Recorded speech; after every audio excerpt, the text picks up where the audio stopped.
एक रात मैं अपने दो दोस्तों अंकित और राजू के साथ रात को बाइक पर घूम रहा था। तभी मेरे एक दोस्त ने मुझे विक्टोरिया अस्पताल वाले रास्ते से चलने को कहा। हम में से कोई भी ज़्यादा भूत प्रेतों पर विश्वास नहीं करते थे और हमने उस रास्ते से जाने का पक्का किया। उस समय रात के 10 बज चुके थे। हम तीनों ने ये बात अपने परिवार वालों को नहीं बताने का वादा किया और उस रास्ते पर निकल पड़े। जैसे ही हम उस रास्ते से निकले, रास्ते पर रेत होने की वजह से हमारी बाइक फिसल गई और हम तीनों धड़ाम से बाइक से दूर गिर गए। गनीमत थी कि हम लोगों को कोई चोट नहीं आई थी। बाइक चला रहे मेरे दोस्त अंकित ने बोला कि उसका बैलेंस तो बराबर था, फिर ये बाइक कैसे फिसल गई। हालांकि वो थोड़ा डर गया था, तो मेरे दूसरे मित्र राजू ने बाइक चलाने को कहा। अब राजू बाइक चला रहा था। हम 1 किलोमीटर की ही चले थे कि अचानक हमारी गाड़ी का टायर पंक्चर हो गया। गाड़ी की स्पीड तेज़ होने से गाड़ी इस बार फिर पिछली बार से भी दूर तक फिसलती गई। इस बार हमें कोहनियों और घुटनों पर थोड़ी चोट आई थी।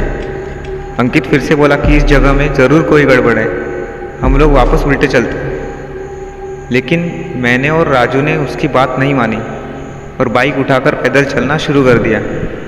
हम थोड़ी दूर ही चले थे कि अचानक किसी लड़की के चीखने की आवाज़ें सुनाई दी। ये सुनकर हम रुक गए और अंकित बोला, यार तुम लोगों को चीखने की आवाज़ सुनाई दी क्या? हमने उसकी बातों को अनसुना कर दिया और कोई जानवर की आवाज़ होगी ऐसा कह दिया। 5 मिनट चलने के बाद फिर वही चीख फिर से सुनाई दी। इस बार तो हम दोनों को भी थोड़ा डर लगने लगा। हम तीनों ने वापस चलने के बारे में सोचा, लेकिन हम रास्ते के बीच में आ गए थे। पीछे चलने में 3 किलोमीटर और आगे चलने में 2 किलोमीटर और बाकी थे। हम लोगों ने आगे जाने का सोचा। थोड़ा आगे चलने पर हमें बरगद के पेड़ के नीचे एक औरत दिखाई दी। इतनी रात को अकेली औरत को देखकर हमारे तो रोंगटे ही खड़े हो गए थे। हम लोगों ने पीछे मुड़ने का सोचा। तभी वो बूढ़ी औरत चिल्लाई, बेटा रुको, मुझे हाईवे तक का रास्ता बता दो।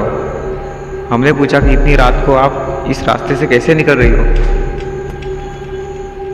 तो उस बुढ़िया ने कहा कि मैं पड़ोस के गांव की रहने वाली हूँ और मेरे पास पैसे नहीं है, इसलिए मैं पैदल ही निकल पड़ी।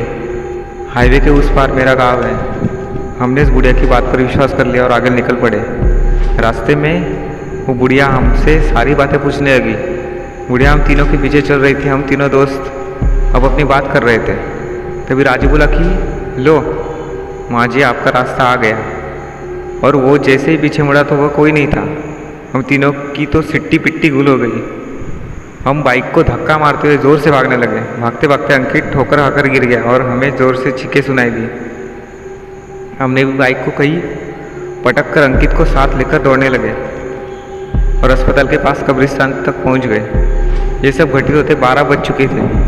हम पसीने से तरबतर हो गए थे और कब्रिस्तान पार कर एक मंदिर में रुक गए, क्योंकि अगर बिना बाइक के घर जाते तो जूते पड़ते। इसलिए उस रात मंदिर में ही रुक गए और सुबह होते ही बाइक लेकर अपने अपने घर आ गए और घर वाले दोस्त के यहाँ रुकने का बहाना बना दिया। उस रात के बाद से हम उस रास्ते से कभी नहीं गए। मुझे आज भी सपनों में वो भूतिया, बुढ़िया और चिकरे की आवाज़ें आती है। धन्यवाद।